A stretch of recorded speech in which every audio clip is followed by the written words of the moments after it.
अस्सलाम वालेकुम dear students, क्या हाल चाल है। उम्मीद है कि आप सब खैरियत से होंगे अल्लाह ताला के फजल करम से। मैं आपका टीचर ताउर रहमान। तो हमने स्टार्ट किया हुआ है आपका पेपर। जो कौन सा पेपर? पेपर ए है DAE फर्स्ट एनुअल 2022 और मैथ है 233। ठीक है जी। कौन कौन टेक्नोलॉजी इसमें आती है? इलेक्ट्रिकल, इंस्ट्रूमेंट, फूड, कंप्यूटर्स, इसके अलावा भी आती हैं कॉमन टेक्नोलॉजी मैंने बताई हैं। तो हमारा सफ़र चल गया जी, 9 तक हमारे कंप्लीट हो गए हैं। आज हमने करना है इसका 10 क्वेश्चन जो स्टार्ट करना हमने शॉर्ट क्वेश्चन। हाँ जी, करते हैं इसको जी। ये फर्स्ट देखें हमारे पास क्या है, सॉल्व करेंगे इसको जी। कैसे करेंगे? लेट y इक्वल टू सीकन a प्लस बी एक्स, ये स्टेटमेंट है इसकी दी हुई उसने। और इधर कहता है with respect to x, x के लिहाज से करना। यहाँ ये ना समझ लेना कि ये एक फंक्शन लग है, ये एक फंक्शन लग दिया हुआ है। जब उसने विद रिस्पेक्ट टू कोई वेरिएबल किया हो तो हम इसको विद रिस्पेक्ट टू बस यहाँ पे लिखेंगे विद रिस्पेक्ट टू x और हमारा क्वेश्चन सॉल्व कर देंगे। ये नहीं कि इसको लग सॉल्व करें, इसको लग सॉल्व करें। बाद बच्चे इस तरह मिस्टेक कर लेते हैं स्टूडेंट्स। तो देखो, डिफरेंशिएशन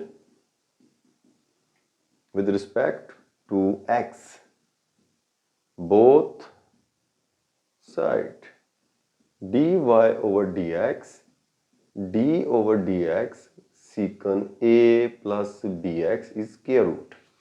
हम इस secant का क्या होता है फार्मूला? therefore ये इसका फार्मूला होता है जी secant का, secant angle a for any variable angle, कोई भी हो सकता है इसका एंगल। ठीक है ना? क्या आएगा इसका? seeking एंगल, tan एंगल और डेरिवेटिव इट्स एंगल। ये इसका रूल था, यही अप्लाई करेंगे। हमारे पास क्या आएगा जी यहाँ पे? सीकिंग एंगल, इसका एंगल क्या है? a plus B x. ये सारा आगे क्या है? इसका एंगल है। ये आगे आएगा tan एंगल, ये a प्लस बी एक्स के रूट, इसका क्या है? एंगल है। और डेरिवेटिव इसके जी एंगल का, इसका एंगल क्या है? a plus B x. इसका मतलब क्या होता है? 1/2 होता है स्क्वायर रूट का।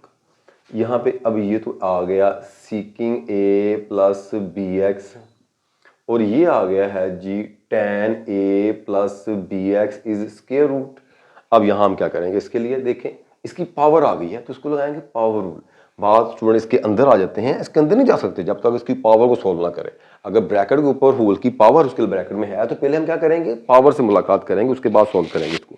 अभी क्या आएगा इसका? पावर शुरू में पावर में एक माइनस किया इसी पोजीशन में, यहाँ पे एक माइनस, और डेरिवेटिव बेस, जो चीज पावर के नीचे है उसका हम डेरिवेटिव ले लेंगे, उसे बेस कहते हैं। यह पावर रूल।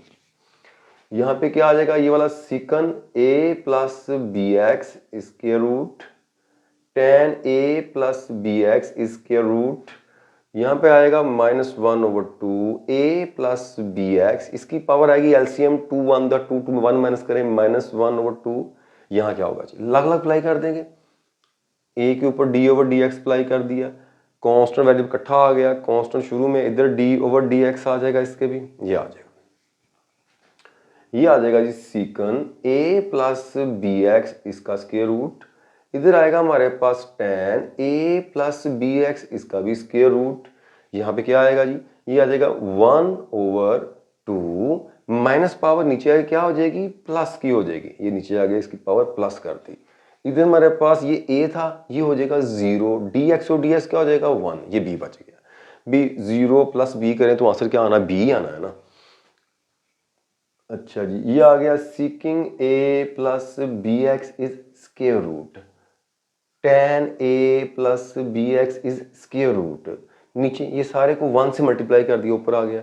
यहाँ पे है 2 into a plus B x, इसका भी क्या कर लेते हैं हम? Square root. और ये आ गया b। इस b को स्टार में लिख लेते हैं इसके हम। ये आएगा dy over dx is equal to b sec a plus B x is square root tan a plus B x is square root. नीचे इसके क्या आ जाएगा? यहाँ पर 2 into a plus B x is square root. ये इसका क्या आ गया? आंसर आ गया। हाँ भाई, यहाँ पे जो बात स्टूडेंट को मिस्टेक कर जाते हैं ये वाली, कि कहते हैं कि ये देखें ये इसके साथ कैंसिल हो जाएगा। इस तरह कैंसिल नहीं होता, क्योंकि ये इसका आगे एंगल है, ये पूरी एक वैल्यू है। अगर मैं इसे कैंसिल करूं तो सेम इस तरह बन गया। देखो लिखा हुआ है 23, यहाँ लिखे नीचे लिखा हुआ हमारे पास, कह लेंगे 3 मैं कहता हूँ ये 3 से कैंसिल कर दिया, पीछे 2 रह गया, ऐसा तो होता ही नहीं। ये कहाँ होता है ऐसा, क्योंकि पूरी एक वैल्यू है 23 जो है।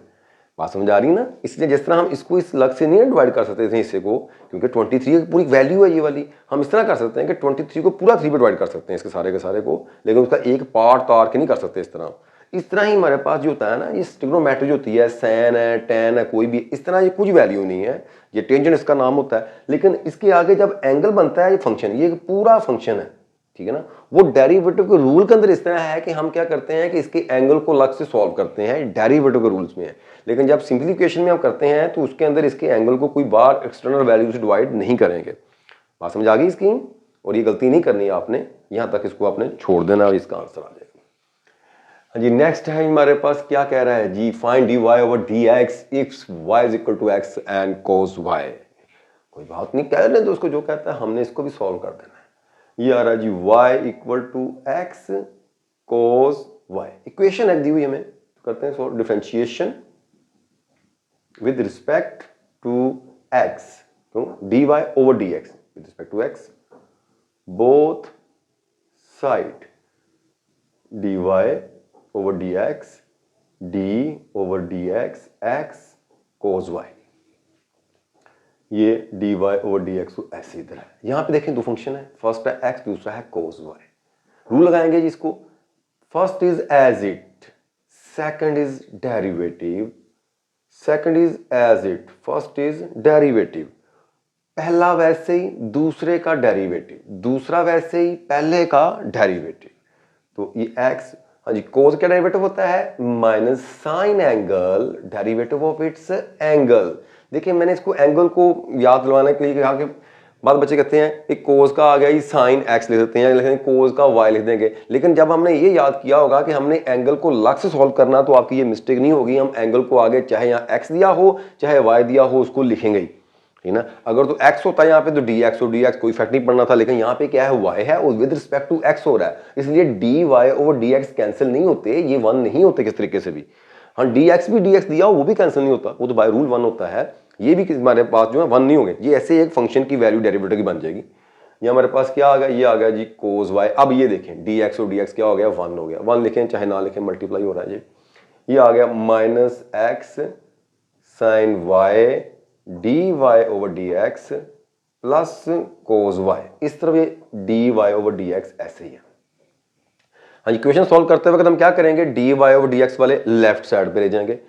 ये पहले dy over dy left side बैठा है, इसका इंतजार कर रहा है, तो ये माइनस है, इधर आगे प्लस का हुआ और साथ आ गया sine y dy over dx। इधर हमारे पास ये cos y ऐसे ही आ गया।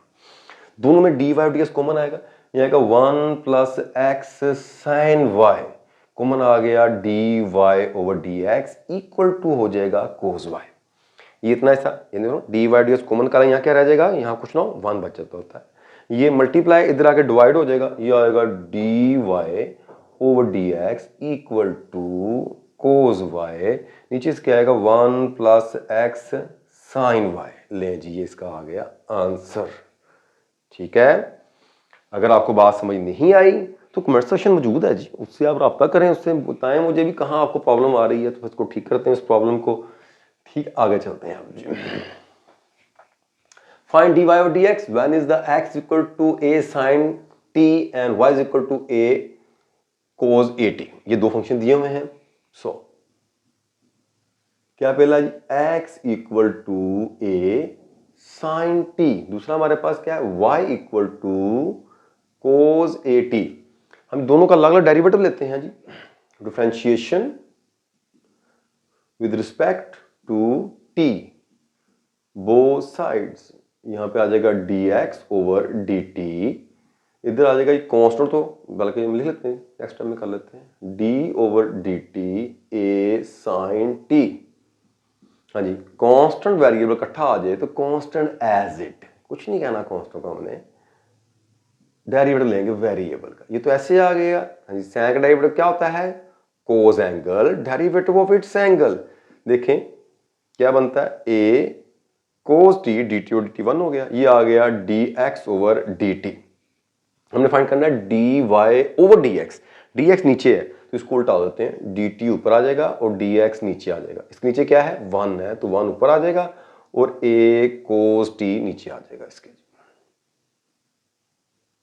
या अब बारी आ गई है इसकी पार्ट की, differentiation with respect to t both side, dy over dt d over dt cos at। यहां तो a था वो बाहर से मल्टीप्लाई हो रहा है, यहां पे a जो है वो इसके एंगल में दिया हुआ है। तो देखें cos का आ जाएगा क्योंकि एंगल में दिया है, जब एंगल की बारी आएगी तभी सॉल्व करेंगे इसको। हाँ जी, cos का आ जाएगा जी minus sine angle, derivative of its angle 80। अब यहां पे ये माइनस साइन 80 तो ऐसे ही आ गया, ये क्या बनेगा कांस्टेंट शुरू में आ जाएगा, dt ओवर dt 1 हो जाएगा। इस a को शुरू में लिख लेते हैं इसके a साइन 80, ये आ गया dy ओवर dt। हम दोनों को एक में कन्वर्ट करने के लिए क्या करते हैं, यूजिंग चेन रूल।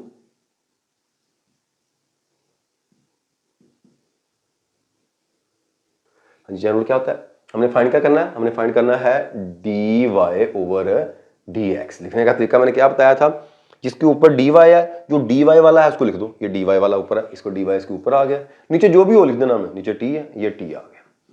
सेकंड क्या बनाना है, ये ठाक लिख देना, जो यहां दिया होगा इसको ऊपर लिखेंगे, यहां पे जो इधर नीचे दिया होगा इसके नीचे लिख देंगे इसको dx। अब देखो ये वाली वैल्यू यही बन जाती है, इसकी वैल्यू हमारे पास क्या है, ये वैल्यू है जी माइनस a साइन 80।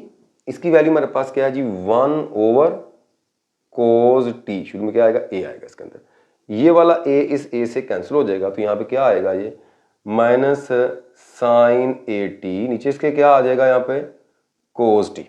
ठीक है, ये आ गया जी हमारे पास dy ओवर dx, ये इसका आ गया आंसर।